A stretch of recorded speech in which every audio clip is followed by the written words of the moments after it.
Uh-oh. We missed him. Dang it. We had something. I don't know what it was.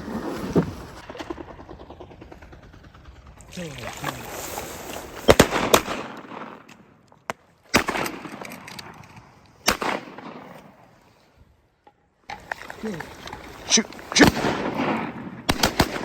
I got one. Right here, right here, right here. Reload, Houston.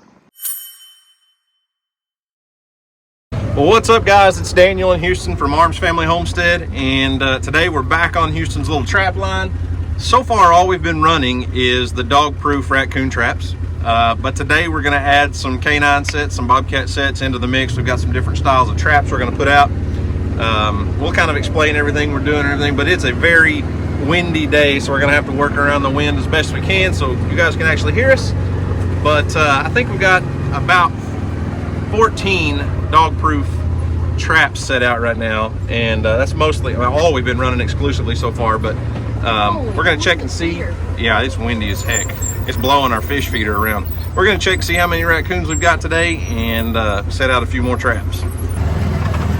There's our first dog-proof trap. No reason to even go check any closer. I can see it from here. Still got bait sitting around it. Nothing has set it off. We got one more trap at the pond, and I can tell you there's not one in it because it's over there by the fish feeder.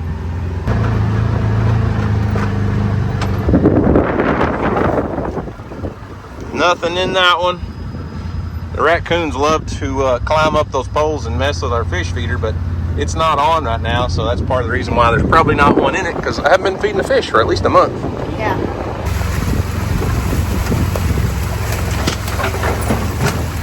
There goes a couple blue herons. This little set's right on a trail on the edge of the creek here, on the high bank trail, so you can see where I set it. I don't know if you guys can pick it up on the camera or not, but there's a nice little, just a little small varmint trail runs right along this high bank, but we didn't catch one here last night. Well, this set's similar to the last one. Nothing in it. You can see our dog proof sitting there, and there's our little game trail. I really would have thought we'd have caught on this high bank trail. There's definitely lots of little animals using it, but on to the next one. Yep.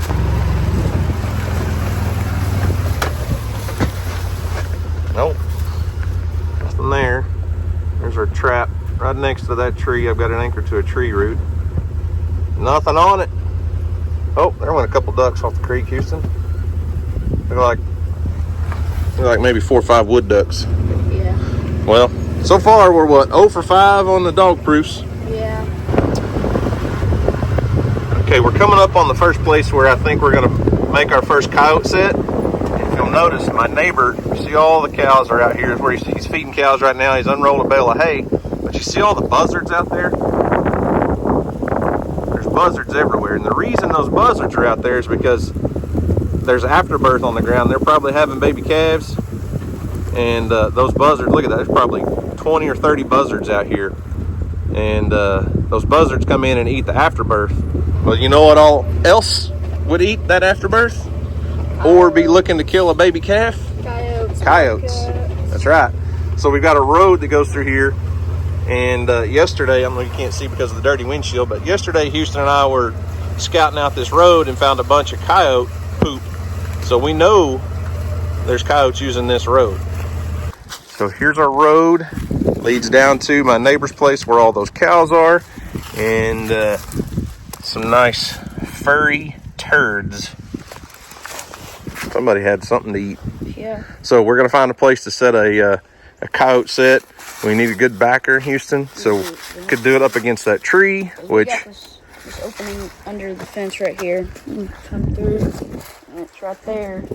Yep, that's not a bad spot, but we know they're going to be on this road, okay? We know they're using it, so it doesn't have to be right here where this poop was. So we can go on down a little ways to the edge of the field and see what we can see down there, okay? Okay, here's what we're going to do. So this is a big, about 15-acre field, and the wind is out of the north, and it's going to be, you know, it's wintertime. It's going to blow scent into that field, so we moved down to the end of this road, and we're going to put our first set for coyotes right here. And we put our bait out, the scent is going to blow into that road, into that field. So think about it like a funnel, a big open cone of scent going across. We're going to tuck our, Houston's going to dig his hole for his trap right in here, somewhere in this area, and then we're going to set our bait up in here and have a decent little backer. No reason for a coyote to be walking around back in there. We want him to hit this road and stick his nose up in that hole. Gonna be down here. We can put another stick or something up here. So while Houston gets everything prepared there, these are brand new traps. I bought a couple different styles, a couple different brands. Duke's, MB, this is a MB 550, so not a Duke trap, but we've got a few different styles. But as you can see, they're an offset jaw. There's no teeth in here. It's not like, I guess everybody thinks that when you talk about trapping with a foothold trap, they're thinking about bear traps that you see on a cartoon that's got big old toothed jaws. I'm gonna go ahead and set this, and I'll snap it off on my hand and show you. It's a very safe and effective trap for catching coyotes, fox, bobcats, pretty much any little predator. All right, let's set this trap real quick.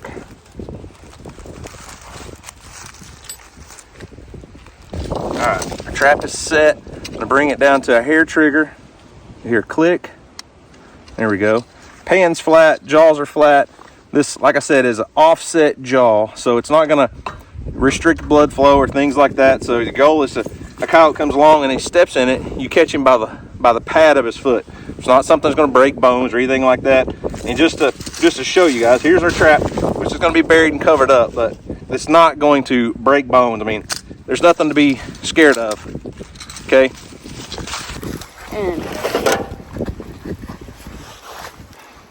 So you're just driving the anchored chain and everything down into the ground, right? Yes.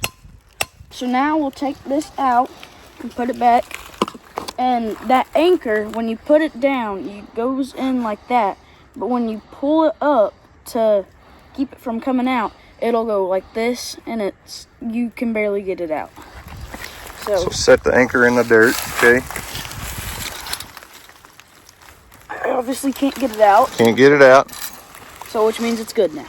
It's brand new traps. Got nice strong springs. Kind of hard for Houston to set them, but he'll get there. There you go. Hair trigger. Okay, so now we're gonna flip this up so I don't get my hand caught in it, obviously. You know what we didn't bring? Something important? Pan covers. I was thinking about that. I bought a whole roll of we can use a couple leaves. Stuff. No, I bought everything you needed for pan covers. We use wax paper to cover that pan, and I left it at the house. Let me see if I can find something on the buggy to use, okay? Okay. Took the tag off of a feed sack and watered it up and got it nice and soft. We'll use that as a pan cover. Next step, Houston, you need to bed your trap in here and get it nice and solid. So set it down in the hole. Put your chain underneath. Put your chain all underneath. Push it down. We've got some nice soft dirt there. And we don't want that trap to be able to move at all, okay? Okay.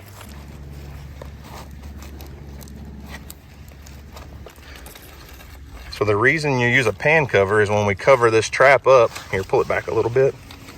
The reason you use a pan cover is we don't want dirt to get under that right there, under that lever. So we're gonna put a cover over the pan. And then when we sift dirt over the top of it, it doesn't fill in under that, and that trap can be depressed.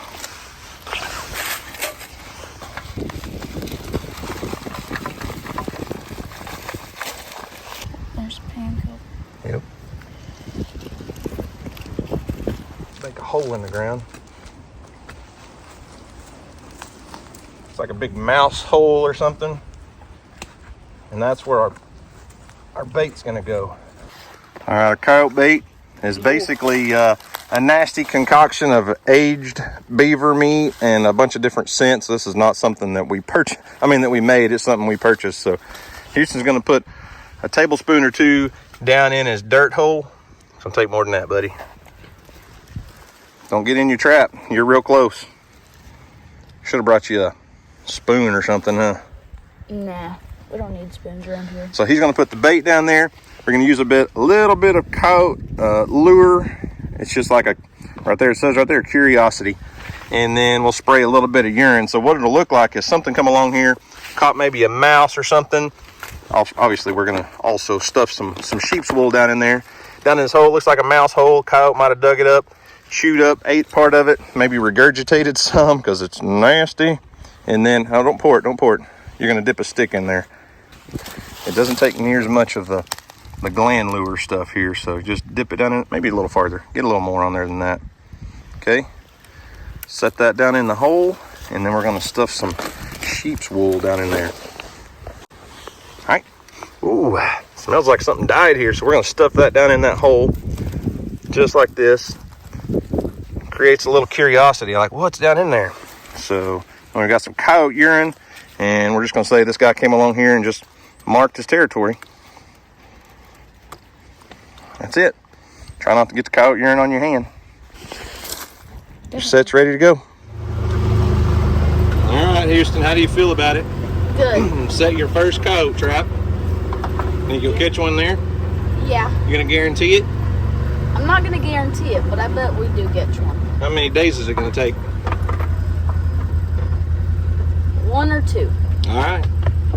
All right, so our next set's gonna be a little bobcat set, and really there's not a whole lot of difference in the way we're gonna set this bobcat set than what we would that last coyote set, other than we're gonna use some different bait, different gland lure that's more cat specific. But Houston and I have seen a bobcat, well, a couple bobcats in this edge of this field while we were deer hunting.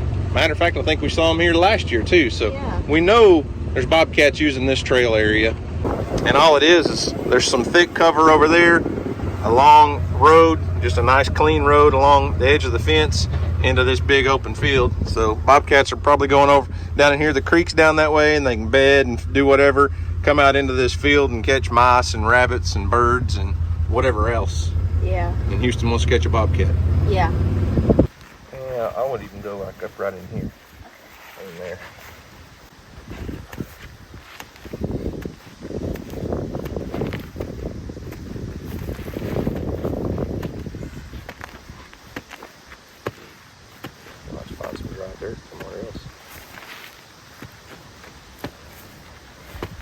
Oh, you do that. Okay, I kind of figured that was coming. So it's important to set up, if you're trying to trap a critter that's moving through here, a bobcat or a coyote's not just going to want to run through that timber. So like I said earlier, roads and trails and intersections. So obviously road runs through here, got a nice intersection. So I'm checking all this fresh mud for sign since it just rained a couple days ago. I don't see any bobcat or coyote tracks, but it looks like a possum to me. I think got very distinct, almost like fingers through here in those tracks. Probably a possum, not a raccoon. Anything around this little mud hole? No. All right, let's go find some more sign. Yeah. So just a few feet down the road where we were just at, we're cruising along here, and Houston saw a paw print, and that's definitely going to be a coyote. I don't see any poop or anything, but he's just working his way down this little road.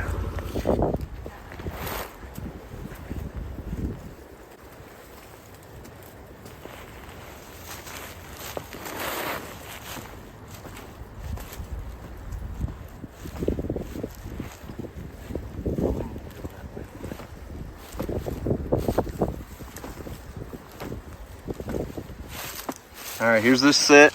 We got our dirt hole, a little bone for interest, but you've heard the term curiosity killed the cat, right? Yes. When we were at the house, I stopped and grabbed some feathers. And every feline type animal is gonna go after something with a feather. So, kind of looks like maybe a predator came in here, killed a bird, buried it, and our trap is right here. We got a little bit of backer there, dead cedar, well, not a dead cedar tree, one I cut down the other day with skid steer. So he's gonna approach, coming from 3 different directions on a trail possibility. Come in and see what was buried up underneath this big cedar tree. All right, good job. Thanks.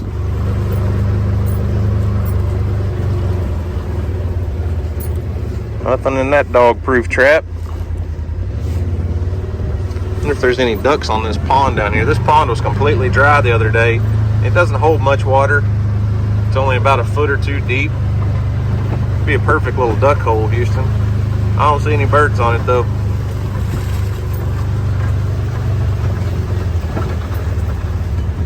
Nope. No ducks. It's a pretty little water hole though. That's about it. Yeah.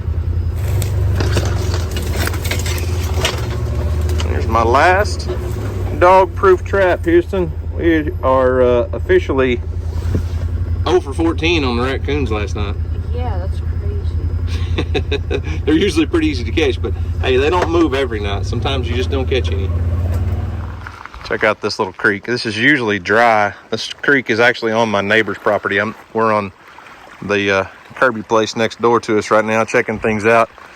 This creek ties into it, the one that we live on, just down a little ways, but it's a pretty cool little spot. There's usually not water in it. It's just kind of a wet weather creek. Since we got some rain, it'll run for, I don't know, sometimes a month or two in the wintertime. I need on that rock, son. Don't fall. But I'm over here because I wanted to see if there were any beaver using this creek, because it's not too far from ours, and they'll be able, they can come up from our creek by our house up this creek. And you see what I see, Houston? Look at here. Telltale sign, a beaver sat right there and ate some bark off the sticks. That is not an arrowhead. But if you look around up here, there's not a lot of beaver sign, but I happen to see on a couple cedar trees, and I'm really not even going to be upset at the beavers. It's kind of hard to be mad at them. They are select cutting cedar trees. He's just chewing the bark off of that. That is not from this year, but that is definitely a beaver stick. But I don't see a lot of signs, so on we go. Well, Houston and I just put our last set right here. This is an area where I came through with the tree reaper and cleaned all this up yesterday. So we'll see if anything's working in this area. It makes sense to me if we come through with the tree reaper, a predator's gonna come through and see, we might have hit a mouse or some little varmint or something. So I kind of made like a trench set, and it looks like something that, in my mind, if a bobcat had caught a mouse or a rabbit and might have buried part of it or something. So here's what I did. Now keep in mind, I am no expert trapper, but I dug a trench and then kind of used those sides. It looks like an animal dug all that out. I mean, all this is fresh debris from my skid steer from yesterday. So put a little bone over the top of my bait hole, stuffed some feathers down in here, and our trap, as you can see, the pan is going to be right in here. So if I was a varmint coming along looking for a free meal, that's where I'd go to look for it. What do you think, Houston? Yeah. All right. So we offered on the dog-proof trap today, but we did scare up about 25 ducks off the pond. We might end up at that pond in the morning. Maybe so. I don't know. Houston's wanting to do a little duck hunting, but we'll come back and check these tomorrow. Yep. We are out bright and early. Houston's getting his boots on. Got a truck pulling up because we're going duck hunting. Houston told me the other day, I didn't even realize it, but he's never been duck hunting in his life. And I used to duck hunt a lot when I was younger. Duck hunting requires a lot of time, a lot of patience, a lot of energy, a lot of equipment. And we just so happen to have a couple teenage boys that have grown up around our kids. Family friends, Nick and Caden, they're here. And they're about, I think they're both 17-ish. And have got this duck hunting bug like you wouldn't believe. Got all the equipment. So we're just going to go with them.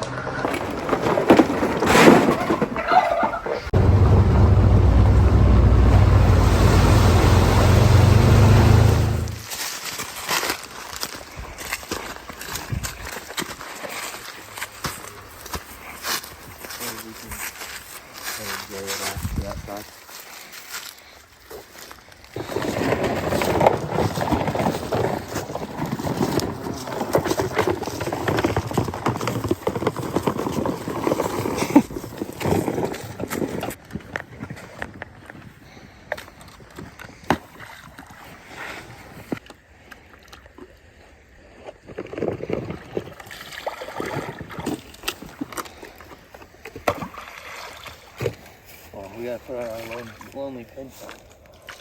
You know what happened to his other pintail? Shot it. Yep. Yeah, we shot a pintail.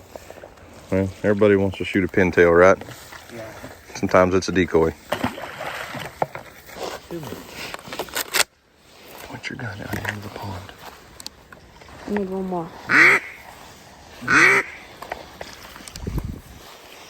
Here, you don't need this anymore.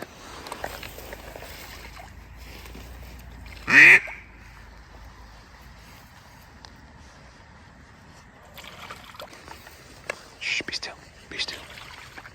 You gotta be still. You just gotta, hey, you gotta be ready, but you can't be moving around, okay?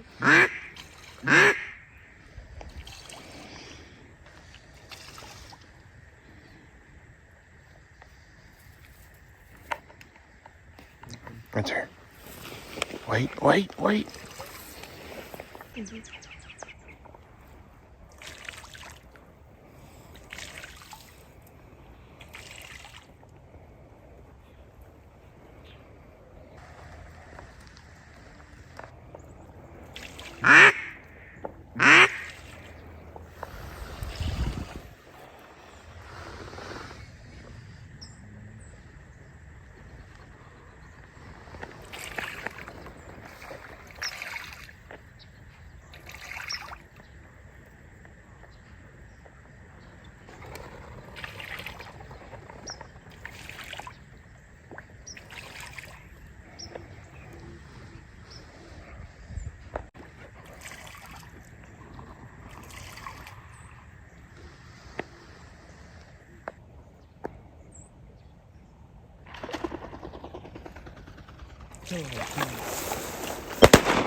That was close.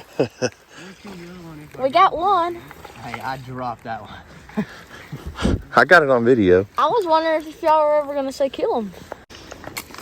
Look, look, look, look, look, look, look, look. Shoot, shoot. I got one. Right here, right here, right here. Reload, Houston. Oh, crap. I got one.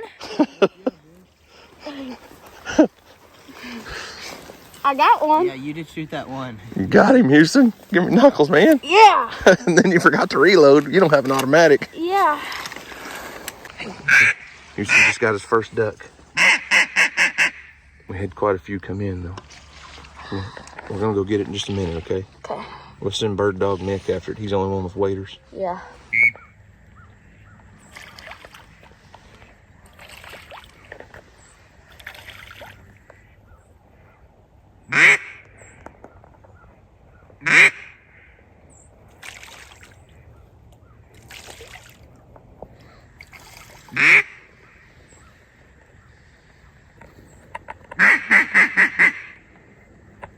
There's my dog. Pretty nice one. What did Houston shoot? Little green wing teal? Little green winged teal. Pretty nice drake. Maybe shot another here. Small. Let's see your first duck. Houston's first official duck was a green wing teal. Well, we got 3 down. Yeah. Now if any more will fly, we'll be all right. I didn't see any flying while I was walking around.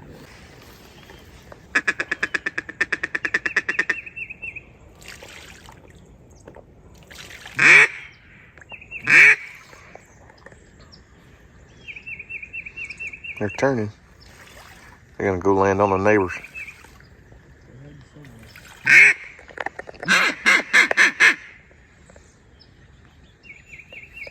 Oh. No something about it. Come on. There's gotta be a pond right there. Yeah, there's a couple little ponds on the neighbor. Those are the ones right by the road. Oh, yeah.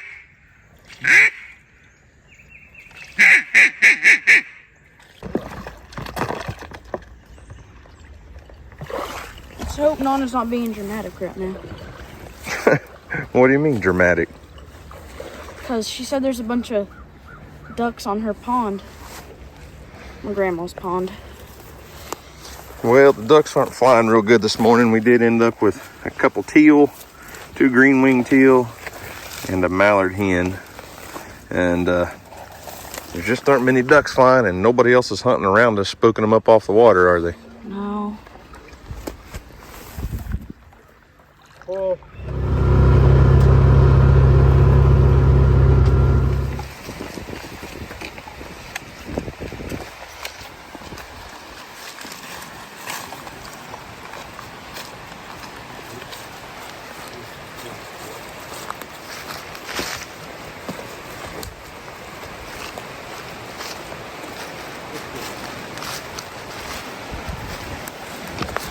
No ducks on the creek this morning. That's a bummer.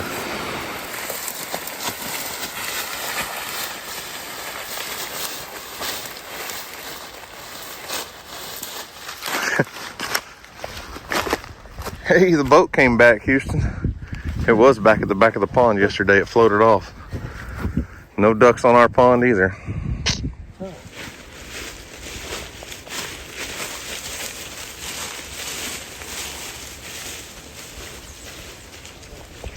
Okay, Charlie. You do you, buddy. Okay, so we went and checked several different ponds, the creek in a couple different places, and they finally saw some ducks on the creek. Can't get to them from where we're at, so we're gonna go around. We're just right here in our backyard, basically. What's the matter, Charlie? You don't know who all these people are?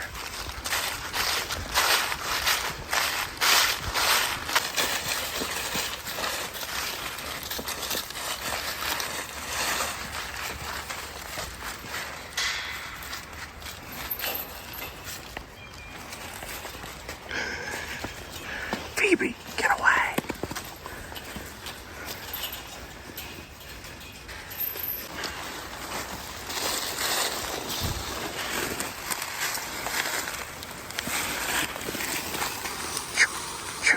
Get back. Shh. Be quiet.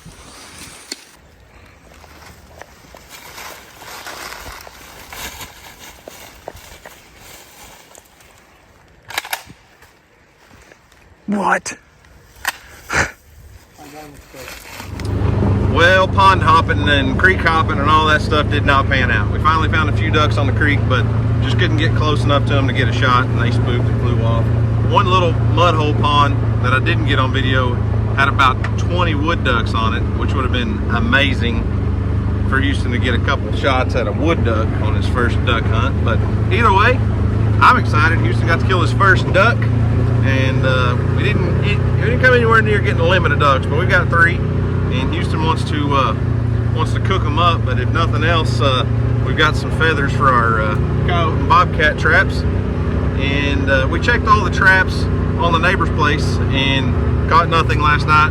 Didn't catch anything in the coyote traps. We're gonna check all our traps here real quick and maybe look at a hole or 2 of water on the creek and see if there's any ducks and see what we can find. Cross your fingers, maybe we caught a coyote up here last night. Hope I caught one.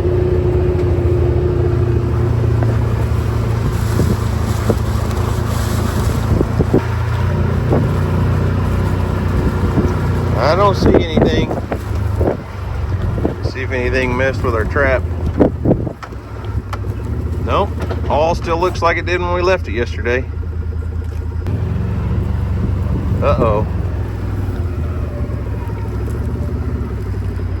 We missed him. Dang it. We had something. I don't know what it was, but our trap is definitely snapped. I don't see any fur anywhere.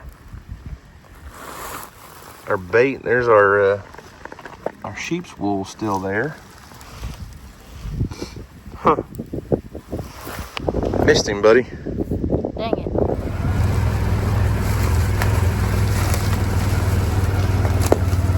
Well, looky there. Somebody got both hands down in the trap last night. That's a rough night. Got a double-footed catch on this guy. This is on that high bank up on top of the creek. Remember the other day I told you there was a trail runs right through here? Well, there was one on it last night. He's pretty. That is a very good looking raccoon. He's a very pretty one. Nice and clean too.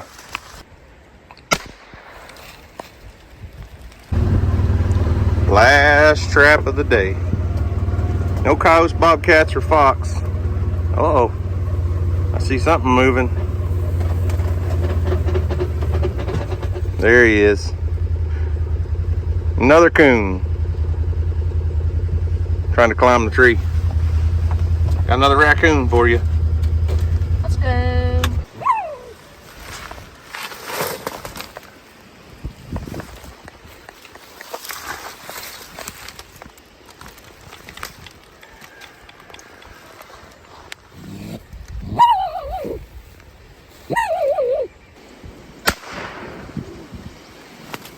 Well, as you can see, no bobcats, coyotes, foxes, anything but raccoons so far. I think we're up to, that was number 5, raccoon number 5. And we've been skinning them, putting them in the freezer, and we are going to send those off for Houston to get tanned, and then he's probably going to sell a few, give a few away. Not that the coon skin, coon hide fur market is worth anything. They're pretty much worth, well, just about nothing. A lot of fur buyers in our area won't even buy raccoons, and if they do, they're buying them for the skull and a few other things, and they'll give you a buck or two a piece for them. But we have had, let's see, two of our coyote traps snapped off. Today's day 3 on the coyote bobcat stuff, and 2 have been snapped, so we've had 2 misses, and 1 other had been dug up. So we're not quite experts by any means, but we're learning, we're trying, and Houston really wants to catch some coyotes this year, so we're eventually going to move those coyote traps over to Mill Creek. We're getting a lot of game camera pictures of coyotes on the move, so we'll probably do that in a week or 2. I want to try to catch as many raccoons as we can here first, and then we'll move everything over there and trap that hard for a couple weeks. So anyways, guys, that's all I've got for today. Remember, do something today to make somebody smile, because you just never know. It just might change the world. Guys, thanks for watching. We'll see you on the next video.